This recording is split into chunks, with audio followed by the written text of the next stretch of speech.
What is going on, everybody? And happy NFL Draft Eve here on the OBR streaming network. This is Inside the Browns Beat. I'm Mike. He is Fred, and we are here to get ready for about 25 hours from now, where the commissioner of the NFL, Roger Goodell, will officially open the NFL draft. He will officially put the Las Vegas Raiders on the clock, and then we in Browns World will officially wait and see whether the Browns are going to have two picks tomorrow night, whether they're going to make any other kind of moves, and what they're going to do. It's been a long off season leading up to this point, and we have finally made it. So we're so glad you're here joining us inside the Browns Beat here on the OBR streaming network. Just want to give a couple shout outs here before we get into it.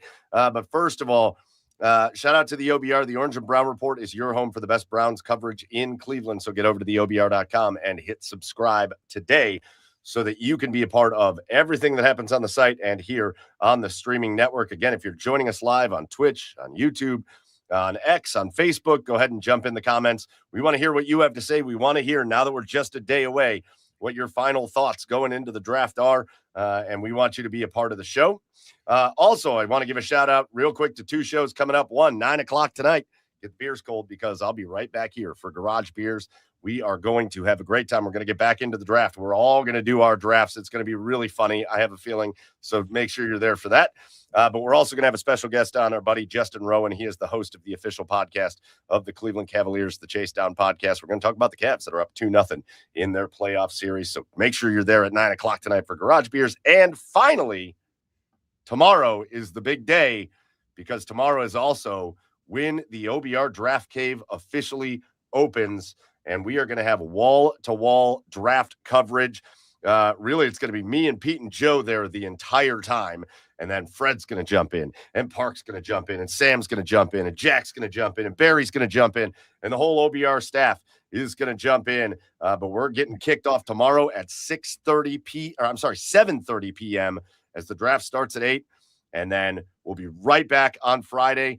That one starts at 6:45 p.m. The draft starts at 7. And on Saturday, the draft starts at noon, and we'll be there at 11:45 at the OBR Draft Cave. It's happening this weekend, so make sure you are a part of it. All right, Fred, I've talked enough.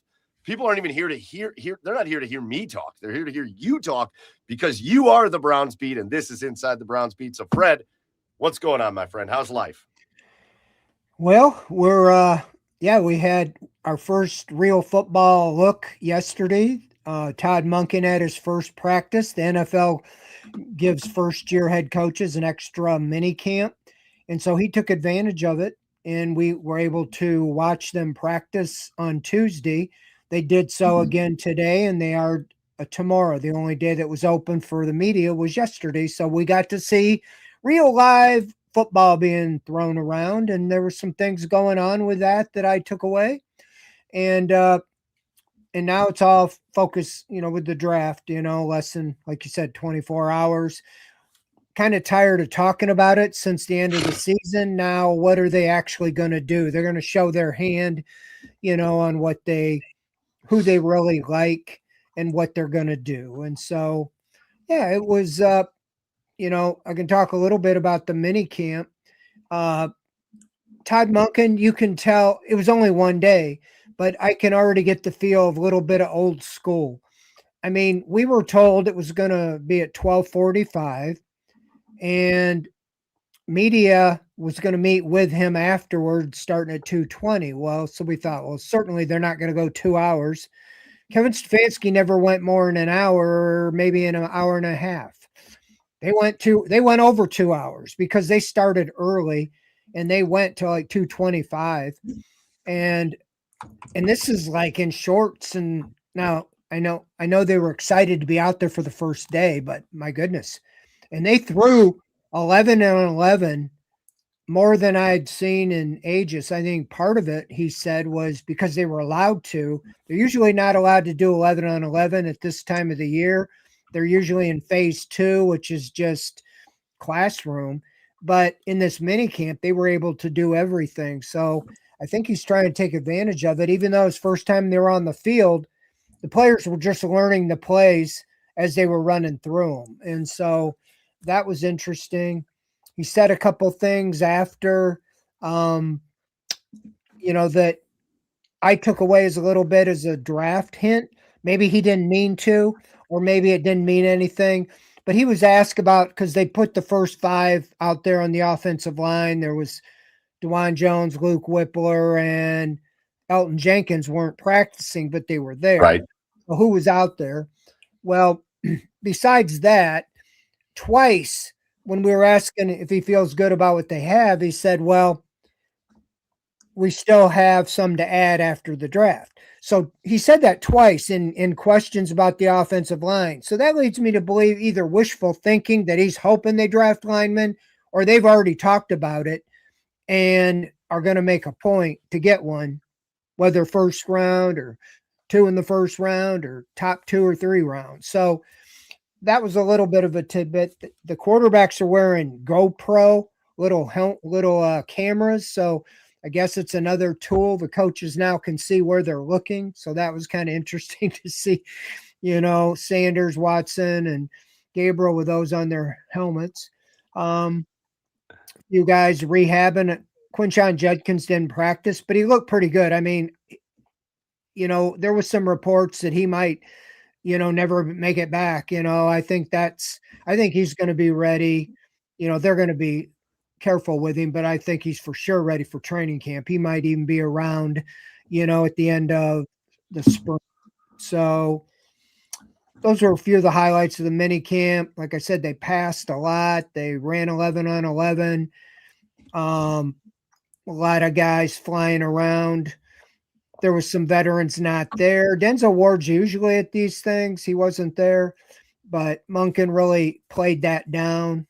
The Garrett, Jerry Jeudy, Ward, Del Pitt, some of the more established starters. So all in all, it's the first day. I wouldn't read too much into it. I thought Deshaun Watson moved around pretty good and threw the ball pretty good, and Sanders did too. Sanders looked a little even sharper than what I saw last year. You remember last year, after he took over, we're really only allowed to see the first 15 minutes when they're stretching. And so it's really first time to see him in 11 on 11 in practice. First time to see Watson really in a practice since training camp, 2024. So a few little things like that going on that glad to talk about or answer questions if anybody has any, but talk mostly about the draft.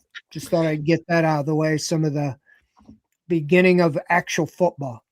No, and listen, we're going to come back to that a little bit later towards the end of the show. Again, we're here from 7 to 8 tonight, so make sure you're buckled up. But yeah, like you said, Fred, we're going to start with the NFL draft. And so, Fred, this is a little bit of a rhetorical question, if you will, because Andrew Berry, if there's one thing that he has always done really well, or frustratingly well to a lot of Browns fans, is man, oh man, does he play his cards close to the vest when it comes to the draft. Right? We all go into last year wondering what they're going to do, thinking they're going to take Travis Howard, and it turns out they had a trade worked out for weeks with Jacksonville to move back to 5, and there was no indication. Like obviously people were talking, well, maybe they'll move back, but no news broke. No, it wasn't like, oh, the Browns are going to do this. Going into this, we're not really seeing a lot of the Browns are going to do this. We've seen a couple players say, a couple people say, oh, watch out for this player at 6. But there's been a few of those. So my question for you, Fred, is any intel that you have or anything that you heard around Berea that gives you any inclination to maybe not who the Browns are going to take, but how they're going to approach this draft? No, not really. As you said, I mean, to Andrew Berry's credit, he should be close to the vest. The only thing, last year he kind of went on and on about Hunter, being the same as Ohtani, like a unicorn. And you're like, okay, you have the second pick, and Cam Ward's going to the Titans. So why would you go on and on about him if you weren't taking him? And the only variable in that trade that was worked out was the only reason it wasn't official till they went on was Tennessee absolutely had to turn in the card for Cam Ward, which leads you to believe the Browns would have taken Cam Ward. So with that being said, yeah, I mean, I think he truly is sure. They have some ideas, but they really don't know what the variables are. Even at 6, what the first 5, you could pretty much write in ink Mendoza, but 2, 3, 4, and 5, I don't know if anybody really knows, because there's teams that could trade up ahead to get somebody, and you It don't even feels like know. I was just gonna say it feels very much everything I keep seeing. It just feels like that pick number 3 with Arizona is just such a wild card.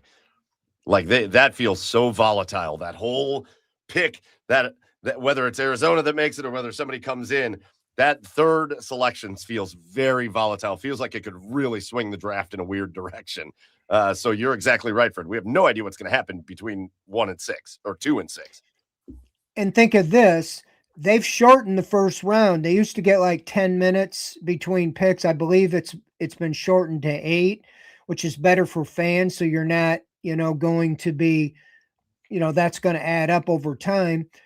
That is, I think every time there's a trade, it starts over the clock.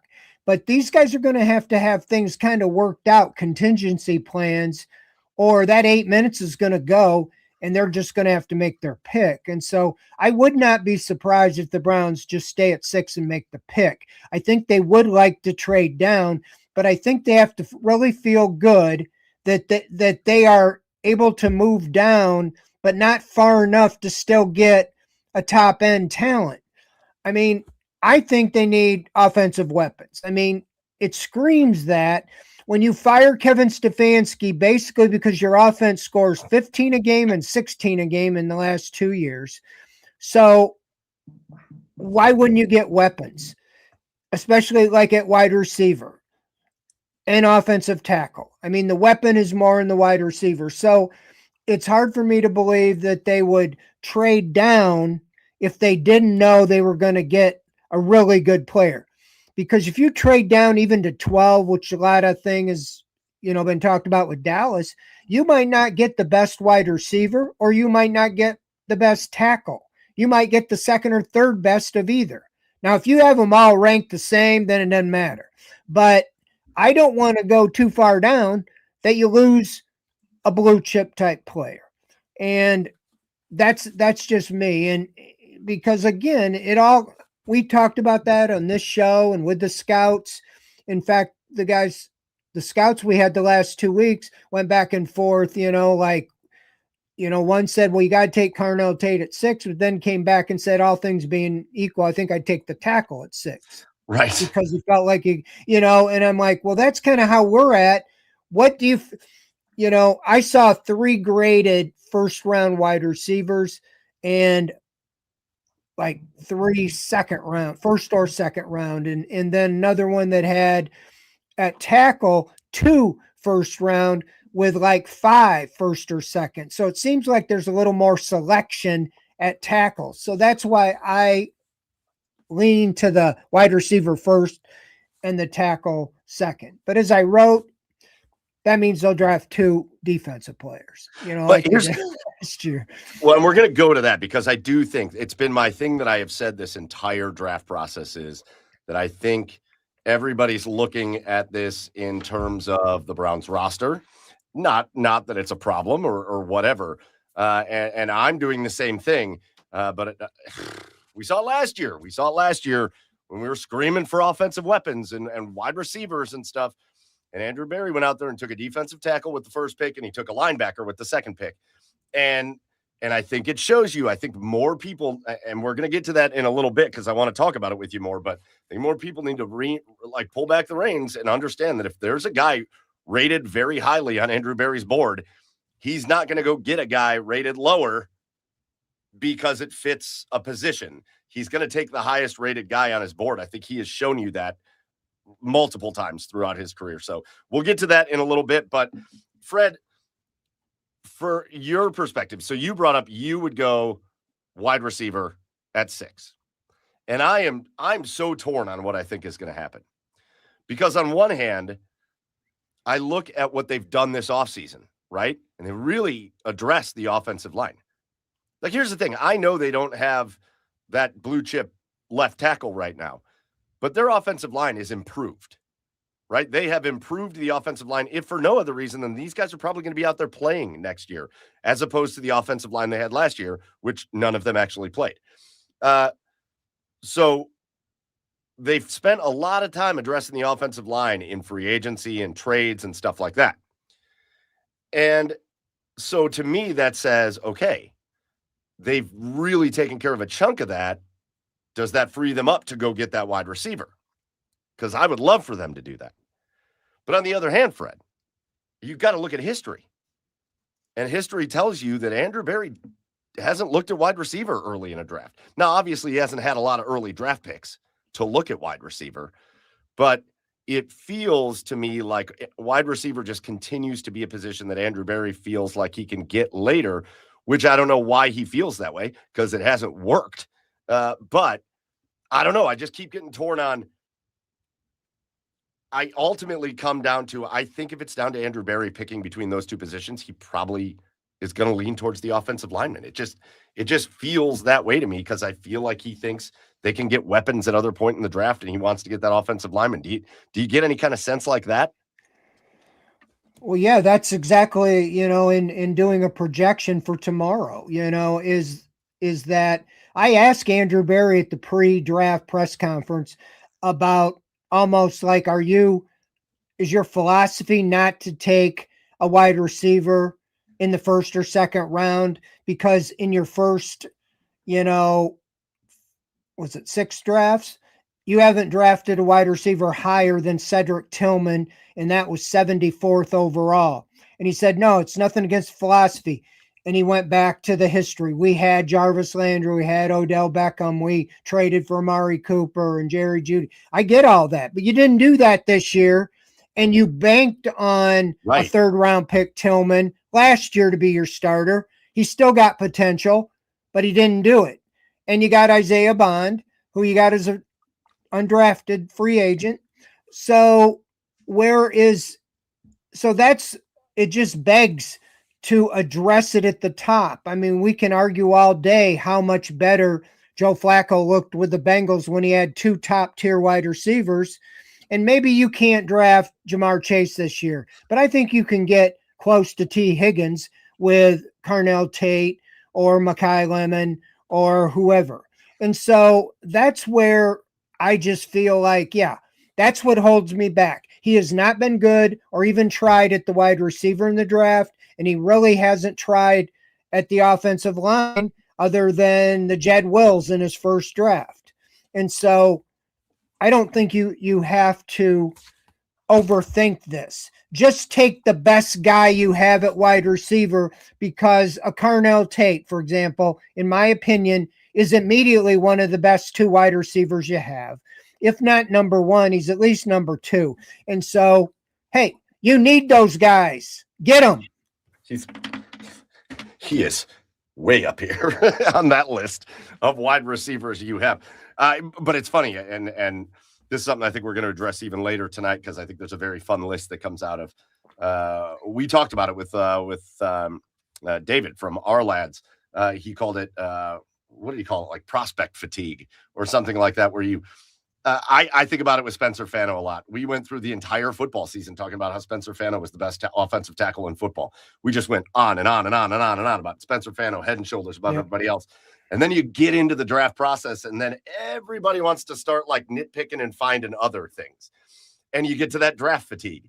And I think it happens with Carnell Tate a little bit, where it's like, is Carnell Tate. I don't want to talk about Caleb Downs from a Browns perspective, but you're starting to see it with Caleb Downs. You're starting to see real, actual people that get paid to write about football being like, well, is this kid from Oregon a better safety than Caleb Downs? What? Like, you don't have to always just sound like the smartest guy in the room. Just please look at what happens. But, Fred, what I want to do for a minute, because we will address other areas of need as we get into this show a little bit. But we're sitting here talking about offensive linemen, and we're sitting here talking about wide receivers. So what I want to do is just kind of go through the top guys in those position groups and just kind of get your feel or your opinion. And I'll give a little scouting report on the guys because I keep seeing this. Like I saw MC Lawrence say they can still get an elite wide receiver at 24. I don't know about that. I think there's 3 elite wide receivers, and then every other wide receiver could be really good, but they have some big holes that they got to get figured out. I think there's 3 guys in this draft that are really good. So let's run through the top guys at each of those 2 positions, and maybe you tell us your preference in the comments, and Fred, you kind of share your preference as well. But let's start with wide receiver, because I think you and I are both on that page of, if we had to pick somebody at 6, I would love to see a top end wide receiver. And we obviously know all about Carnell Tate here in Ohio. But I do think, I think the biggest thing that goes against Carnell Tate when people talk about him, Fred, is that they see that he was on a team with Jeremiah Smith and they go, well, he wasn't even the number 1 wide receiver on his own team. And I think that is a hideous way to look at it, because nobody would be the number 1 wide receiver on a team with Jeremiah Smith. He is a different kind of beast altogether. You talked about a Jamar Chase, Justin Jefferson. That's what we're talking about there with Jeremiah Smith. But for Carnell Tate to be able to get the number of targets that he gets, and to be as explosive as he was and reliable as he was with Jeremiah Smith on the field, I think says something. He was able to steal targets from Jeremiah Smith, and I think that makes a difference. But Carnell Tate, Fred, we heard David talk about it on our lights. He said clearly his number 1 wide receiver in the draft. I just think he is such a combination of so many things that he makes the game look easy. Is that it's like a good way to put it. He's fast, but he's graceful. Like he doesn't ever look like he looks like he's just striding along. He is big and tall and lean, but he's wildly strong. He is physical, yet he's agile. He is all of these things just blended into a package. So when you watch him, it doesn't really look like he has to try all that hard to be as good as he is. Carnell Tate, for me, he's my number 1 wide receiver. And it's not an Ohio State thing, because I don't really have an Ohio State thing. But I think he is everything you're looking for in a receiver. Well, I was on a radio show before I came on here, and that was the knock too. Well, he wasn't the number 1 at Ohio State with Jeremiah Smith. I said, well, you could put Makai Lemon or Jordan Tyson on that team. Jerry Jeudy. And they wouldn't be number 1 on that team. So that, like my thing with the Bengals with Jamar Chase and T. Higgins. I mean, that doesn't mean T. Higgins stinks. He's a really good wide receiver. But, I like Tate because a lot of the intangibles. I mean, he is Ohio State. All you have to do is turn on the tape for NFL players that have played at Ohio State. And I'm not just saying, it's like a factory. They listed them all that are in the NFL, and they said, well, Tate's somewhere in between Emeka Egbuka and Chris Olave. I'm like, okay, sign me up. I mean, right. Maybe he's not the best one, but I watch guys that were even in the past, Terry McLaurin, and I thought he's pretty good. Then he gets to the NFL and he's a star. It's at that era, they weren't using the receivers like they are now, but I just think, why try to talk yourself out of a player that's as productive as he is? He's got the same time. Yeah, it's not blazing speed, but same time as Jackson Smith and the Jigba. I think he was the most valuable offensive player in the NFL this year. And Egbuka we talked about. So, yeah, I just think you overthink it. If he's the best guy you have, that's a big need for you. Take him. At number 6, I don't know how many guys you would have ranked ahead of him. But if you, like I said, if you have somebody that's still there that's so far ahead of him and he's on defense or wherever he is, you take him. But all things close, that's a major need. Where are you going to get these guys? You end up trying to draft one in the 3rd, 4th, 5th round and hope you catch lightning in a bottle. Listen, Jamari Thrash isn't going to do it. And you can't just keep drafting David Bell and Anthony Schwartz and Cedric Tillman and Jamari Thrash in the 3rd, 4th, 5th round and think you're going to have top tier receivers. I mean, if Nakua was what he is, he would have been the 1st round pick. I mean, they were very fortunate with the Rams, or they developed him to find him. And so I'm just saying, it's more times than not, you draft a wide receiver at the top of the draft Think of this, Mike. You were probably following the team. I was following the draft. The Browns had the 6th pick, and they traded down. They traded and got a boatload of guys. They got Phil Taylor, was probably the best one they got for him. And you know who the Falcons took? A guy named Julio Jones. Well, if he's not in the Hall of Fame, he's going to be doggone close. Yeah. Now, I'm not saying Carnell Tate or Lemon are Julio Jones, but they're a lot closer than just a bunch of draft picks that you hope you hit on. Yeah. Just elsewhere in the wide receiver, just kind of the top group. Mekhi Lemon, you've brought him up a couple times. He's a beast. Mekhi Lemon's a beast. He's strong. The funny thing is he's the smallest of the group. He's 5'11". He's not a big guy. And I know that scares some people. And he also isn't blazing fast, but he's fast enough. But he plays way bigger than he is. And there is a tenacity.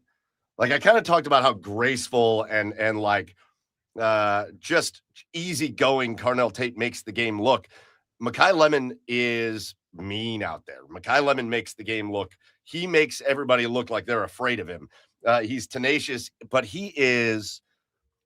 Pete continues to compare him to Amon-Ra St. Brown, which I think playing style wise is a great comparison because Amon-Ra St. Brown isn't a burner. He's not just going to always beat guys deep. He is a crafty wide receiver that just knows how to play. That's what Mekhi Lemon is. But if you want to know why people really love Mekhi Lemon, outside of the fact that he is crafty and that he is physical and strong and all that, he's nearly 200 career targets in college, 3 drops. Mekhi Lemon does not drop the ball.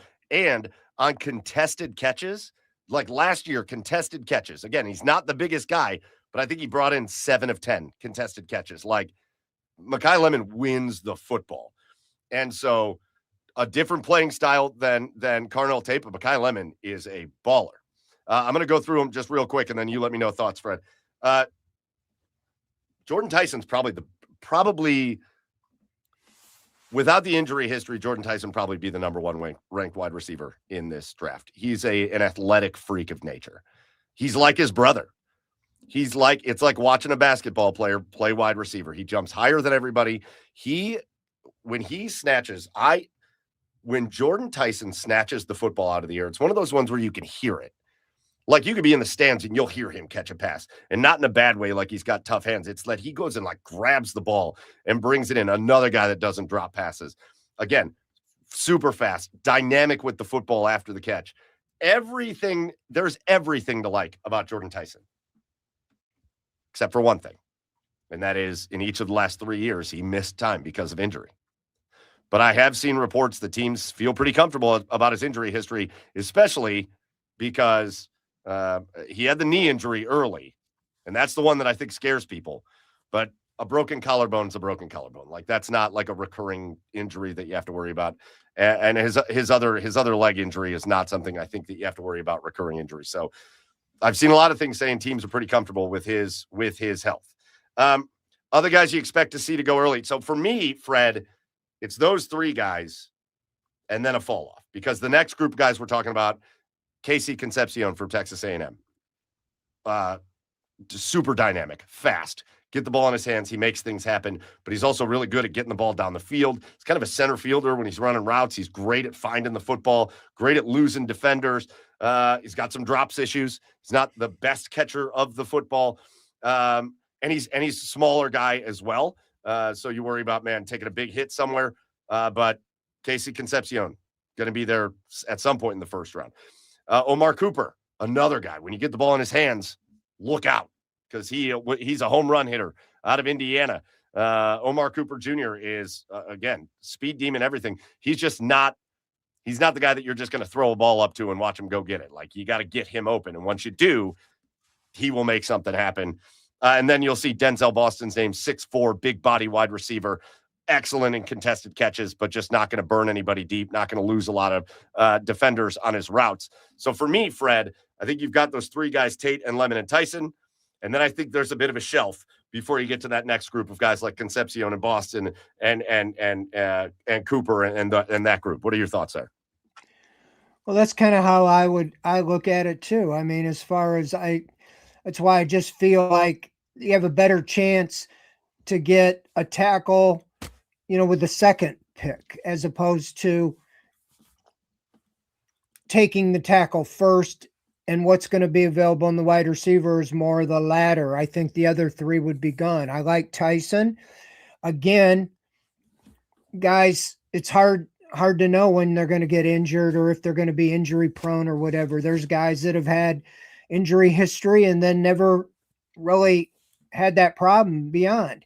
That's where I just feel the scouts and their homework and their checking, whoever they feel best about at 6, you take, and there could already be a wide receiver taken before the Browns. Tate could be gone. And I just think you just got to get a playmaker, because I don't know if they're going to be there when you pick the second time. And I think you can get offensive linemen. And the one thing, the Browns signed or traded for 3 guys that with contracts that are going to be starting. And that's Titus Howard somewhere, probably right tackle, Zion Johnson at left guard, and Elton Jenkins, either at guard if Batonio does not return, or at center. Todd Monken said yesterday he probably would have been at center if he would have been practicing because Whippler's not back. So 3 you could pencil in. But even if you had to start the season, you do have DeJuan Jones, who started last year the first 3 games at left tackle. And you do have Tevin Jenkins, who you re-signed. He finished the season at right guard. So, and you have Luke Whippler. So you're not in dire straits and have to force. That's why I think you take the wide receiver, and then you get, even if you have to develop, even whoever you get at tackle, if maybe they're not polished right now. I think Max, whatever his name is, Hemok or whatever, from Arizona State, or one of those guys that haven't played that long. Whoever's available at 24, develop them, or give them a little time. They don't have to start the first game because you do have some options right now. So at the wide receivers, yes, I want to get one of those top 3. And then I wouldn't even be opposed to getting another wide receiver, in the first 2 rounds, probably at 39. If one of those guys you mentioned, Boston, Concepcion, drop down, or even like a guy who'd be a first round pick, Chris Bell from Louisville, if he wouldn't have tore his ACL. Ted Hurst is a guy maybe down the road a little bit. I mean, legitimate. If you've already got one of those top 3, then you can maybe work with a guy that fell down because he had an injury or something, but you're not relying on him like the Browns have done. Oh, their top pick was a 3rd round wide receiver, and they're expecting him to really set the world on fire. Yeah. You got to get somebody that you can depend on, step right in and play. That's right. So go to the other side, because you hit on it. And there's a group of tackles that I think a lot of are going to garner a lot of interest. Basically everybody on the list of tackles is somebody that there are Browns fans that want one of these guys. These guys are on everybody's list. And so let's talk about these guys, because there's there's 3 little groups of them. The first group are the Utah tackles. There are 2 Utah Utes in this draft that are offensive tackles that I think the Browns are probably interested in. One, Spencer Fano, I already talked about. Now, Spencer Fano, first year playing in college, played left tackle. He was great. Then they brought in Caleb Lomu, and Spencer Fano moved over to right tackle. And a lot of people are asking the question, well, what does that say about Spencer Fano? And I want to tell you what it says about him, because I want to make sure we're clear on this. It says that he was the more versatile of the 2 players, and they had faith and trust in him to get over there and play right tackle. It also tells you that while he is an exceptional pass blocker, and he gives up no sacks, none, no sacks. He's also a better run blocker than he is a pass blocker. And it doesn't mean he's not a great pass blocker. Again, he gives up no sacks, but he's better as a run blocker. Spencer Fano is unbelievable. And I 100%, without a hesitation, people really get caught up on this. Can a guy go from right tackle to left tackle, right tackle? Yes. You're all screaming about Tristan Wirfs and how we didn't take him and we took Jed Wills. Tristan Wirfs was a right tackle in college. It happens when the guys are good enough And I think Spencer Fano, absolutely good enough. He is phenomenal. I talked about Caleb Lomu. Awesome. An awesome left tackle. He is an elite level pass blocker. Elite. Another guy gives up virtually no sacks. But Caleb Lomu is a step below as far as run blocking, not quite as tenacious in run blocking, and not anywhere near as athletic in Spencer Fano to kind of pull, get out, go, get out in front of his running backs or screen passes or whatever. Fano, much more versatile. Lomu, much more of like a kind of in the box, set his feet, and just he's not going to let you buy him to get to the quarterback, which, again, would be valuable. The next group are like the young, unproven guys, and you brought one of them up, Max Ahenachor. Max Ahenachor is shocking to watch, to be honest. Think about what Max Ahenachor is. He is a young kid that started playing football 3 years ago. He grew up in Nigeria playing basketball and soccer, moved to the U.S. and played basketball and soccer when he was 13 years old, picked up football 3 years ago, and has blossomed into what you see. He is still raw, but Max Ahenachor, I think his ceiling is through the roof. He is through the roof. And a lot of people feel the same way about Mason Freeling, a guy that's played football his whole life, but very limited snaps at Georgia. But there are people that fell in love with Mason Freeling. And so, again, a lot of people think when all said and done, he has a chance to be the best tackle taken in this draft, does Mason Freeling. And then you go to a couple guys that have been linked to the Browns. And I know a lot of people, well, Mawingo has not really been linked too much to the Browns. Mawingo is a mauler, not the most athletic guy in the world. A little concerned about his some disc issues in his back. But when he's out there, he's mean, man. I remember just watching him all through the playoffs with Miami. He constantly had guys on the ground. It reminded me of watching Wyatt Teller just throw in his prime, throwing guys around, pancakes everywhere. That was what Mawingo was. And then Caden Proctor. And I got to tell you, Fred, the Browns have been linked several times to Caden Proctor. And initially, I didn't love it. But I think it's for two reasons. And I'm going to admit this. I think I have Alabama tackle PTSD because we did that once. I have a little Alabama tackle PTSD. And then I also have big, gigantic tackle PTSD because of how we've seen DeJuan Jones not be able to stay out on the field. Yeah. And then I looked and researched and found out more on Caden Proctor, and the guy's a freak. Yeah, he's 350 pounds, but he's 20% body fat. That is unbelievable. It's unbelievable. He is an athletic freak of nature. Somebody brought up Carnell Tate's 40-inch vertical. I think Caden Proctor has like a 34-inch vertical for his size. He is a big dude, but he is a big, in-shape guy, and he is super athletic. His feet are super fast, and I know the Browns are at least interested. That's what the reports are. So you got kind of six guys there, and don't let me leave out Blake Miller, the Strongsville guy that went and played at Clemson. And projected to go from anywhere to the mid-late first round into the second round. But that's where he's kind of projected. So you got those guys that are going to be sitting there. Who are the guys that really tickle your fancy, Fred? And you let us know in the comments too. Well, yeah, it's like Fano makes the most sense to me if you take one with the first pick. I'm more, I already said, I feel like the wide receiver is the way to go. And then I'm happy with any of them. It's, again, they haven't been great at picking offensive linemen. I mean, Zach Zinner, I don't know why he isn't. He should be a star or a starter without even had to go get a free agent. When you drafted him, he was the captain of the Michigan National Championship team, and he was the captain of the offensive line. I don't know what happened with him other than he broke his leg and maybe he's not the same.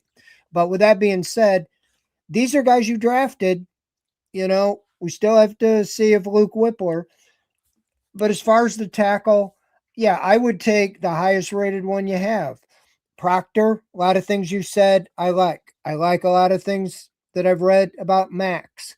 Freeling, the biggest knock on him is he hasn't played a whole lot, and it might take a little time to develop. I'd say if he's still there at 24, that's who I'd take.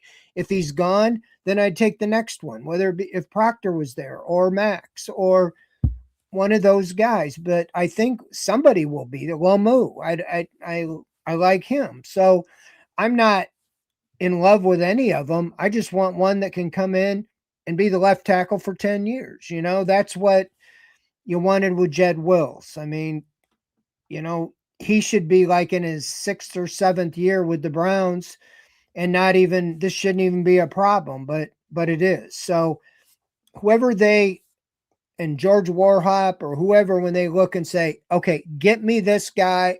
And if it's Max, I'm all for it. If it's Proctor, hey, I don't see anything wrong with that. And the thing that I'm not afraid of is letting them sit a little bit, because a lot of these have a little bit of development, maybe, other than Fano and Maligoa. And that's okay. You do have DeJuan Jones and KT Leviston that could at least, they played last year. They played there. Or you could even move Titus Howard over to left tackle if you really felt like you weren't happy with either of the other guys. If you didn't get this guy, if he's not ready day one. Well, again, and just the availability of the guys that they've signed. I know there's some people that are just really fired up about the guys they've signed. And I've been trying to, the point I've always tried to make on the offensive line, because we see it every year on a lot of teams, is a really great offensive line do not need to be made up of top-end offensive linemen. Really great offensive line. Teams with really great offensive lines aren't paying the top left tackle, the top left guard, the top center, the top right guard, the top right tackle. That's not how it works. It has to be a cohesive unit of guys that go out there, play well together, understand their concepts from their coach. They have to have talent, but these guys do not have to be the top guys out there to be a really good cohesive offensive line. And, I don't know. I think I would have a real issue going into the season saying KT Leviston's the starting left tackle. That would hurt me a little bit. I would be sitting there in training camp hoping somebody cuts somebody or they find a trade somewhere. But yeah, again, if it's got to be DeJuan, it's got to, again, I want him to find a tackle. Don't get me wrong. I would love there's not a lot of these guys that they could take that I'd be upset about. To be honest with you, I don't know if there's any guys that they could take out of that list that I'd be upset about. And there's other guys. There's other guys down the line. Jennings Dunker. Yeah. And again, I know people, he might be a guard. Maybe. These guys have played tackle. Tiernan from Northwestern. I think there are a lot of opportunities, just to kind of go back to that point, Fred. I think there's going to be a lot of opportunities to find really good offensive linemen in this draft. But if you're going to go for a tackle, I think you got to wind up with one of these guys. You got to. And I do think there is this pressing thing of there's some teams between 6 and 24 that are going to be looking for tackles. I think you're going to see a run of tackles in the first round. Yeah, I had been reading some things, that I don't know what it was. Somebody from ESPN or something said there could be 4, 5, 6 or something, like you said, a run on the tackles. And so, yeah, I mean that, but I don't know. I guess if they're taking tackles, then they might push the wide receivers down. I guess that's where you just have to know what you're doing. But, the Browns have added, like you said, that's been their focus. Yes. Is offensive line. It's not complete, but they haven't done anything at wide receiver. And where else, if you're talking about it, the given is quarterback. But other than quarterback, running back room, you got to feel pretty good about Judkins is healthy and Sampson and tight end Fannin. You put all the effort in the offensive line, get the wide receivers. I keep beating the dead horse. I mean, why did Joe Flacco why did he look so much better after his time with the Browns? Because he just said, I don't know the plays. I heard him after the first game. He threw for 300 yards. Well, I knew number 1 and number 5 were pretty good, and I just looked for him and threw him the ball, Right. Got top of the end playmakers, and that's going to make everybody look better. Your quarterbacks, your line, your running game, everything. So I saw this all the way back Let's see here.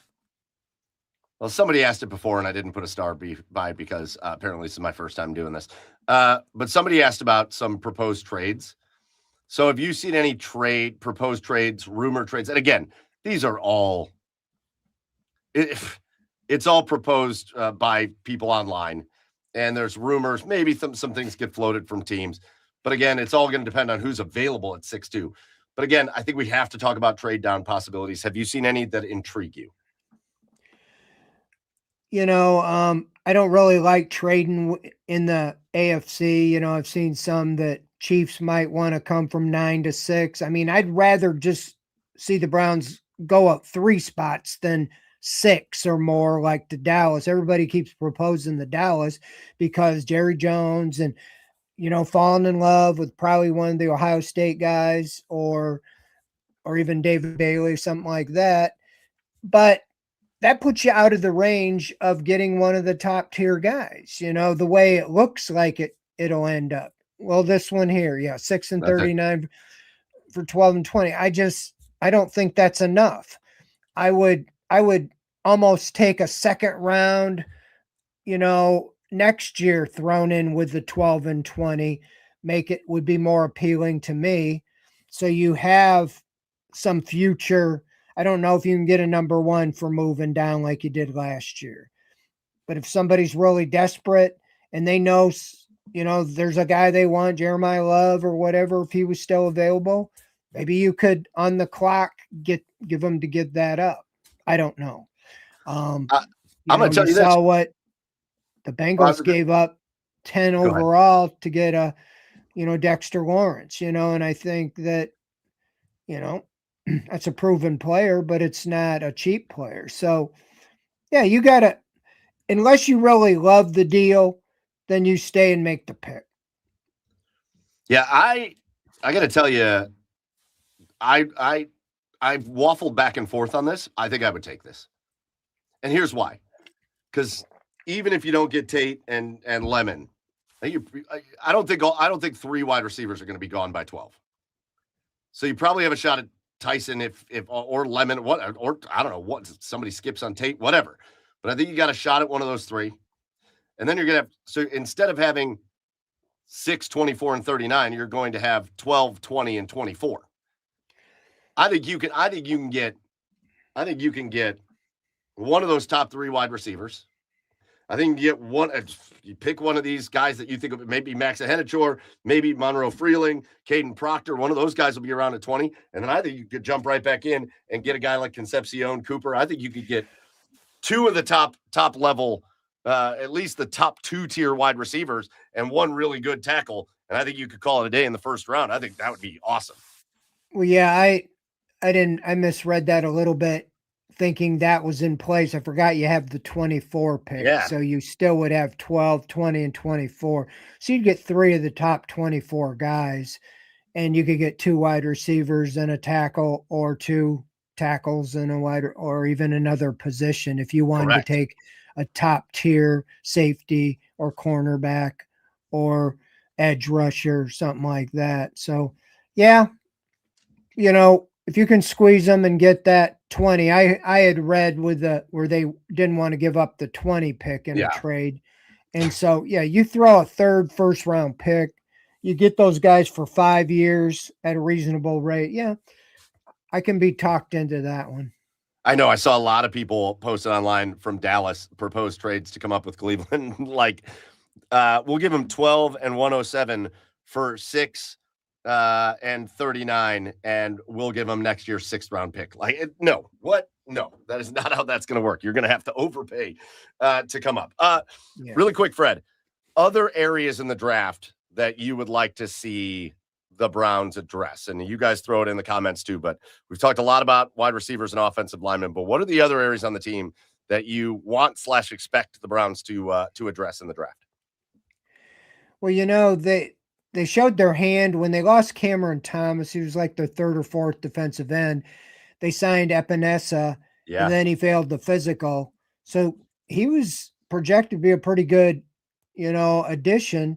So I have to think they feel like they need to get another edge rusher. And I know they like They like Mason Thomas out of Oklahoma. They brought him in. I don't know how high they would have to pick him, but there are some edge rushers in this draft. But I think you got to look at the secondary.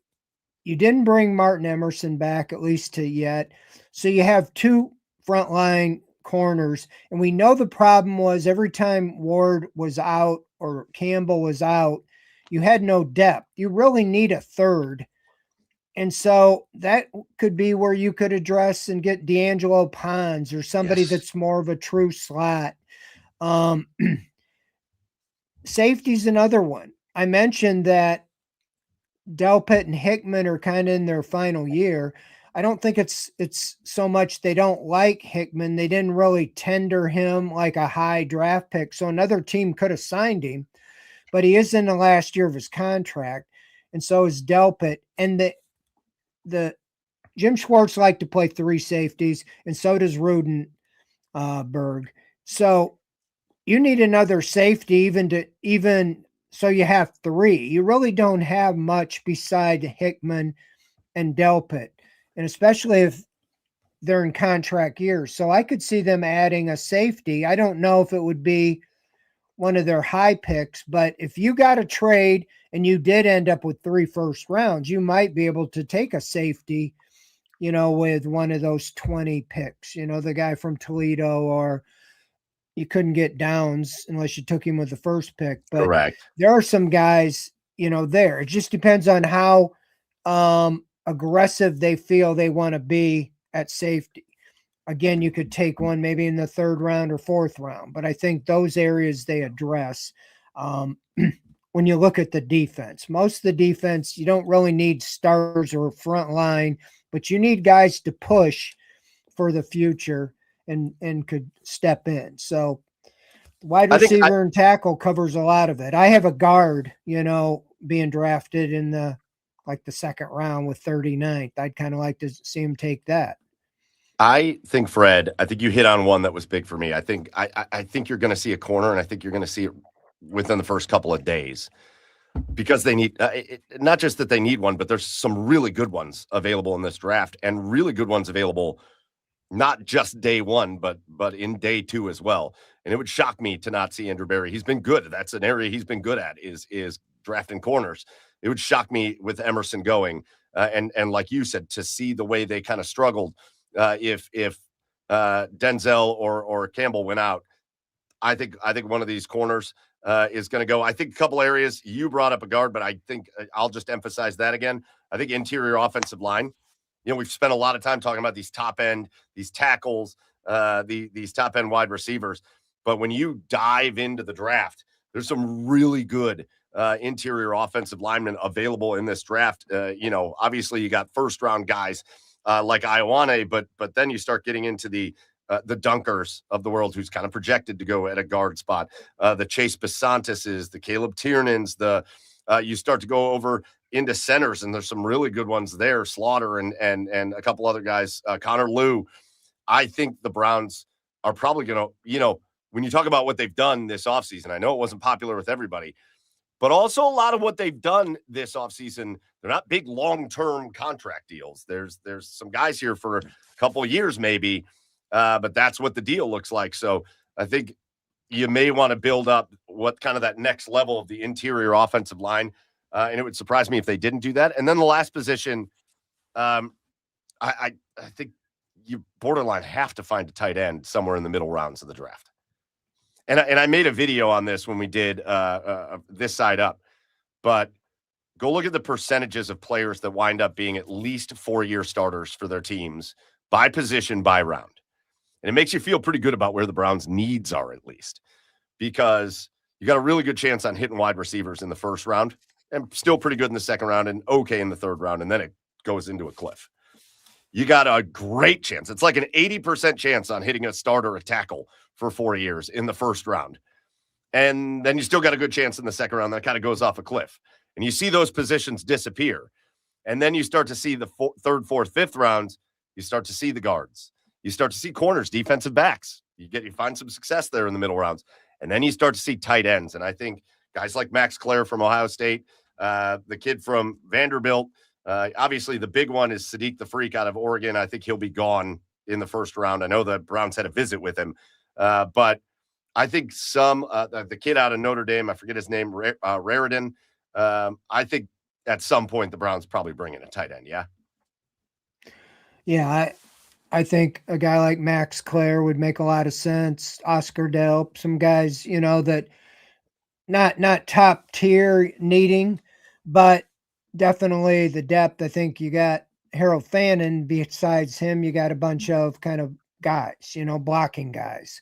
And so I think it's a much more affordable way to go, using a 4th, 5th, 6th round pick, on somebody that was productive in college. So Fred, that all leads to this. The last question I'm going to ask you about the draft. And you indicated, like you hinted at this at the very beginning of the show, but I want to hear your thoughts on this. All this being said, we've talked about all these areas that the Browns, we would love to see them address in the draft. All that being said, Fred, what would you give the odds? What percentage would you give the odds of the 6th pick not being one of these positions, not being a wide receiver, not being a tackle, being maybe a defensive player, being a player that's not everybody's talking about right now? What are the odds you think Andrew Berry might do that?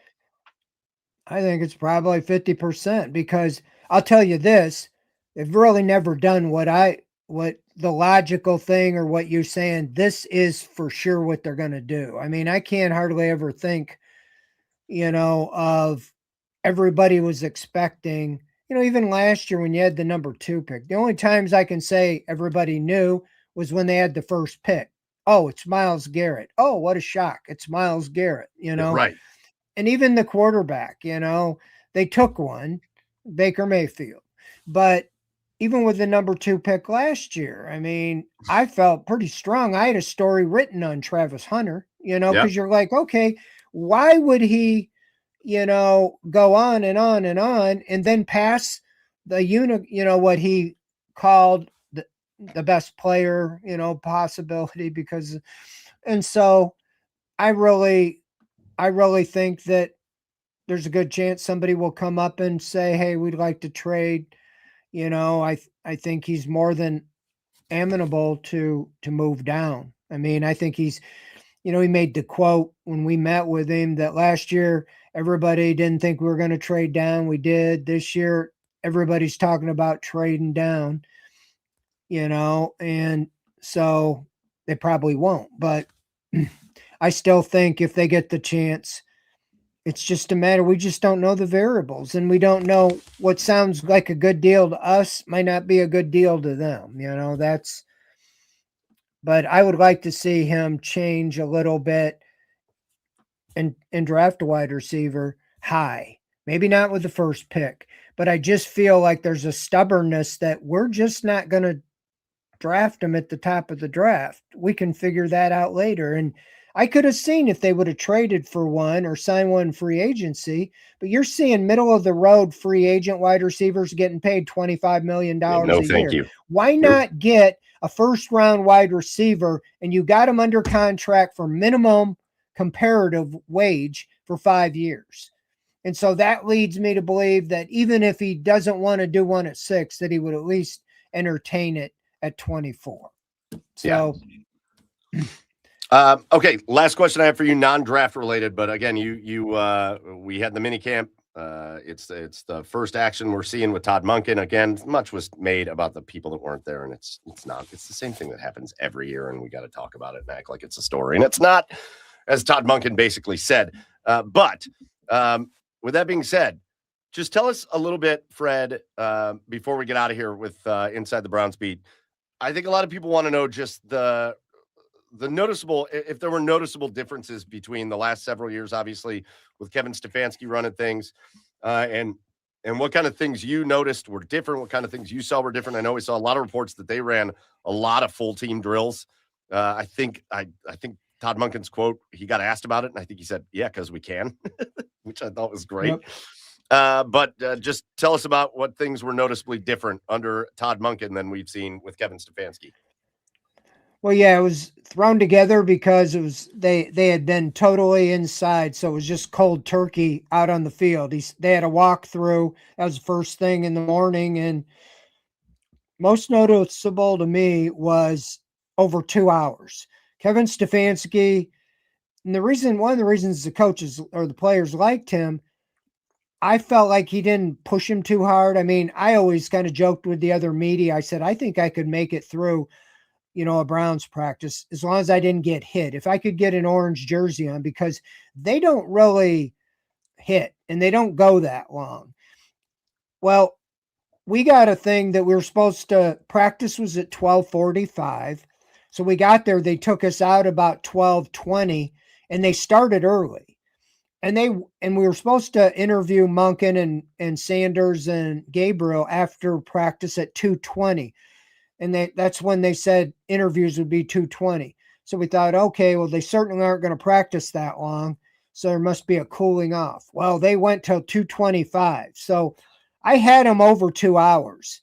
And I know it's the first day and they're putting a lot in, but I think Monken is a little old school.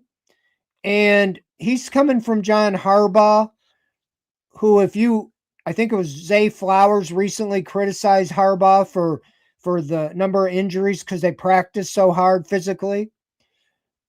I think that Monken, if I was to read it right here, he's going to have harder, tougher practices, more physical, where they might even tackle to the ground.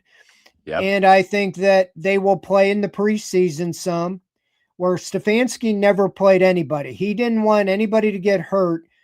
But then the Browns all got hurt and they have a lot on injury reserve. So I don't know if that's the answer or not. But with that being said, we know Tomlin is very physical in his days. The AFC North as a whole, I think, is very tough physical football. I think Monken's going to be a little more physical in practices, and I think he's going to be a little longer in practices. Yeah. All right, cool. All right, Fred, Inside the Browns beat pre-draft coverage ends here. Again, we want to make sure you are ready to go for the OBR Draft Cave. So starting tomorrow, get all your work done early. Make sure you got your snacks. Make sure you got your beverages of choice. And then jump in with us on YouTube, on Twitch, wherever you want to hang out with us. But the OBR Draft Cave will be live tomorrow night, starting at 7:30. And we're going to take you all the way through the first round, including what might be 2 Browns picks. That's what it looks like for right now, as well as all the rest of the picks of the first round. And then we'll be right back with you Friday night, starting at 6:45, and on Saturday, starting at 11:45. And we're going to take you all the way through until at least whether the Browns are done picking or whether we just can't do it anymore on Saturday, because there's a chance. But again, it's all hands on deck for the OBR crew. Fred's going to be bringing us stuff from Berea. Park is going to be bringing us stuff from Pittsburgh. He's down there, our buddy Park Fissler from this side up. Pete, Joe, and I will be on. Jax from across the pond will be joining us. The whole crew. Sam will be joining us. The whole crew will be here. So don't let me forget Barry. Don't let me forget the boss, Barry. He'll be joining us. I've got some special guests, too, from Channel 19 that are going to be popping in Friday and Saturday. They have a show live Thursday, but Friday and Saturday. So stay tuned for all of them. We're gonna cover it from every angle, people I can grab out in Berea.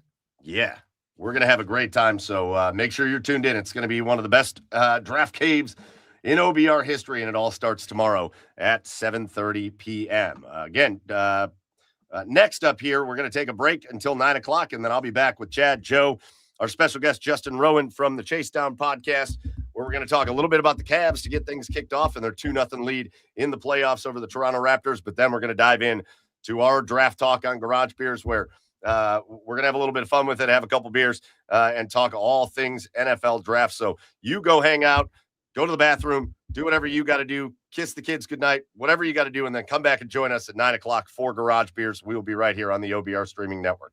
That's going to do it for this episode. Again, special thank you goes out to all of you that joined us. The live comments were great, and it was busy in the comments. So shout out to you guys for being awesome over there. It was hard to keep up with, to be honest. So that was great. If you can't catch us, remember, you can always catch us either on demand on YouTube or Twitch or on the podcast version. So keep that in mind. Big shout out to the OBR for hosting us. We appreciate them. And again, that's going to do it for us. He is Fred Greetham. I am Michael Keefe. Draft Cave starts tomorrow, so make sure you're locked in. But until then, as always, go Browns. Thank you. We'll see you.